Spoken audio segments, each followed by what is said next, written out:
This is not just another conflict. This could be the beginning of a global war.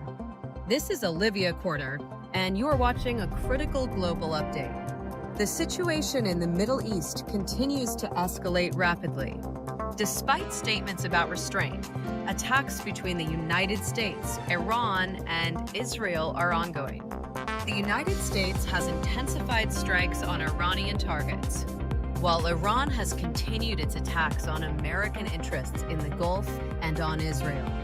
Iran has rejected the announcement of negotiations by the U.S. president, calling it a tactic to stabilize oil prices and stock markets. According to CENTCOM, operations against Iranian military targets are continuing. Since February 28th, nearly 9,000 targets have been hit, and around 140 naval vessels have been destroyed. Officials claim that all targets are being hit with precision. Meanwhile, global oil markets have shown volatility. Crude oil prices dropped by up to 11%. Brent oil decreased, while WTI crude fell to around $88 per barrel. Asian stock markets showed a positive trend at opening.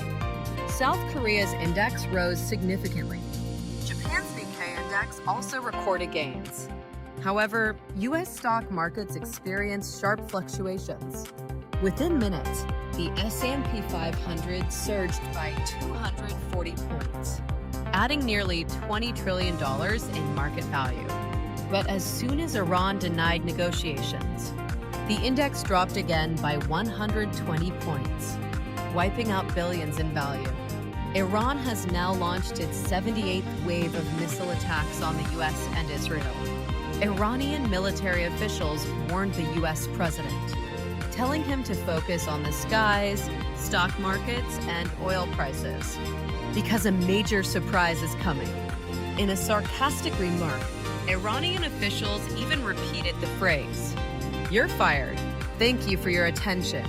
Iran has clearly denied any direct negotiations with the United States. Instead, Iran has presented 6 strategic conditions to stop the war.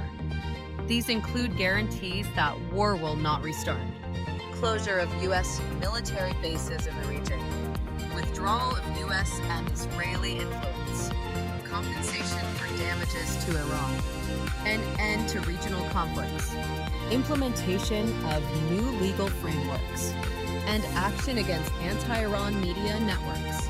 Iran has stated that accountability will be demanded for war damages, and that an immediate ceasefire is unlikely.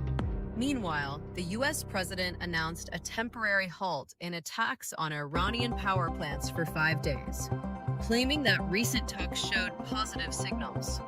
He stated that both countries want an agreement, and many points have already been agreed upon.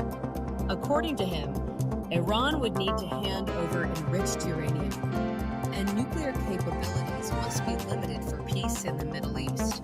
However, Iran's parliament speaker denied any talks with the United States, calling such reports fake news aimed at manipulating markets. Iranian leadership has stated clearly that the war will not stop until full compensation is achieved.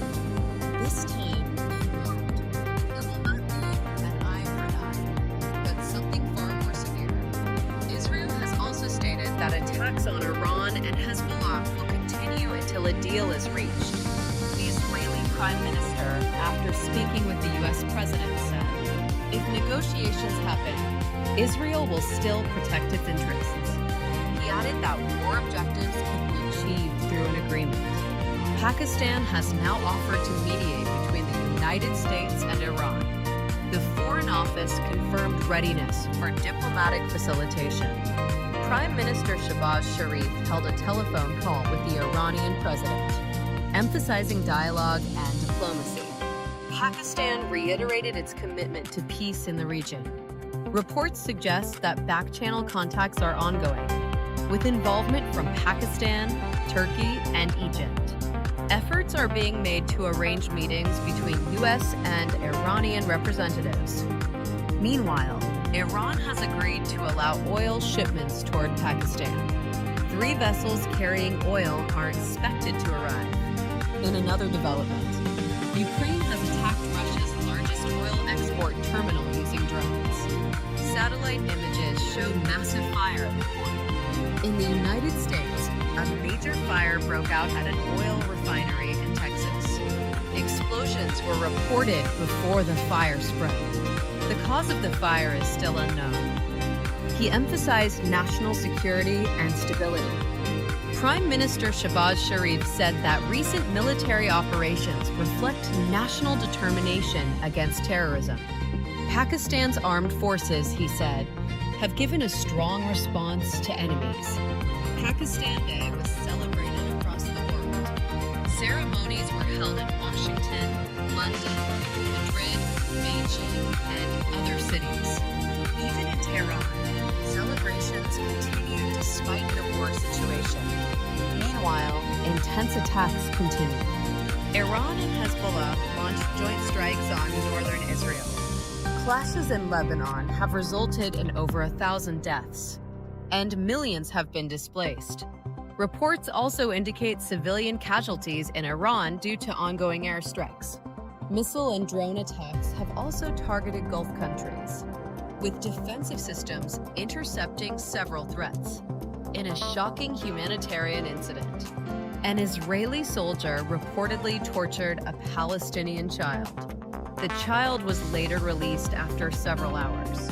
In the United States, security forces have been deployed at major airports to control crowds and ensure safety. In New York, a plane accident occurred during landing, resulting in casualties and injuries. In Colombia, a military aircraft crashed, killing dozens of people on board. Investigations are underway, and now the biggest question remains: is the world heading toward a massive global war?